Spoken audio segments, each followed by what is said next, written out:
እስከተናገርክ ድረስ እስካዳመጥኩ ደግሞ ገብቶ እንዲሄድ ፈልጋለሁ እና በሶስት መንግስታት የተደረጉትን የሱዳንና የኢትዮጵያ ድንበር በተመለከተ ሶስት ነገር ተናግረሃል። እኔ አልገባኝም። ምናልባት አሁን ወደ ኋላ ልወስድ በአፄ ምኒልክ ጊዜ ምንድነው የተደረገው ስፔሲፊክ ሆነልኝ እንዲገባኝ።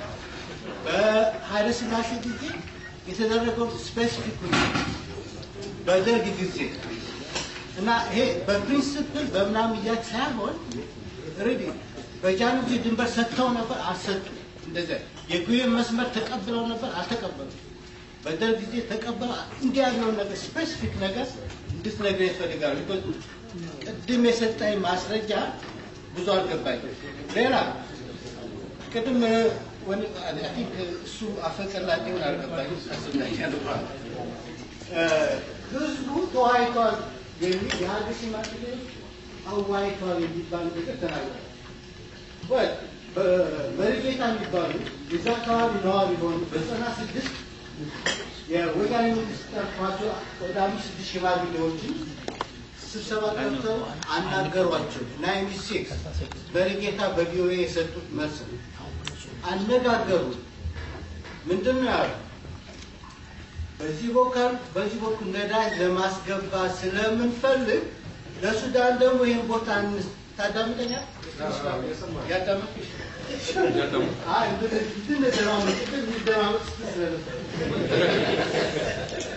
እና መሪጌታ ምን አሉ? የሱዳን በዚህ በኩል ነዳጅ እንዲያስገባልን እኛ ደግሞ ለሱዳን እንደ ውለታ ቦታ እንስጥ ብለው ለነዚህ ሽማግሌዎች ያነጋግሯቸዋል። ሽማግሌዎች ምንድን ነው ያሉት?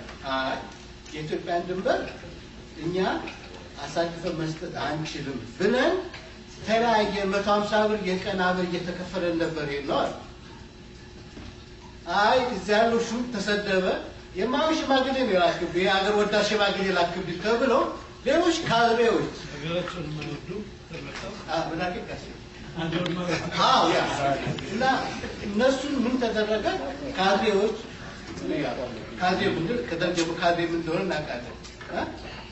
ለወያኔ ያደረ ማለት ነው። ሌላ ትርጉም የማያመዛዝን ያደረ ማለት ነው። ካድሬ ሲባል ከደርግ ጊዜ ጀምሮ ስለምናል ተመረጡና እነሱ ተስማሙ። የ97 ምርጫ አከሸፈው ተብሏል። ይሄ ስለ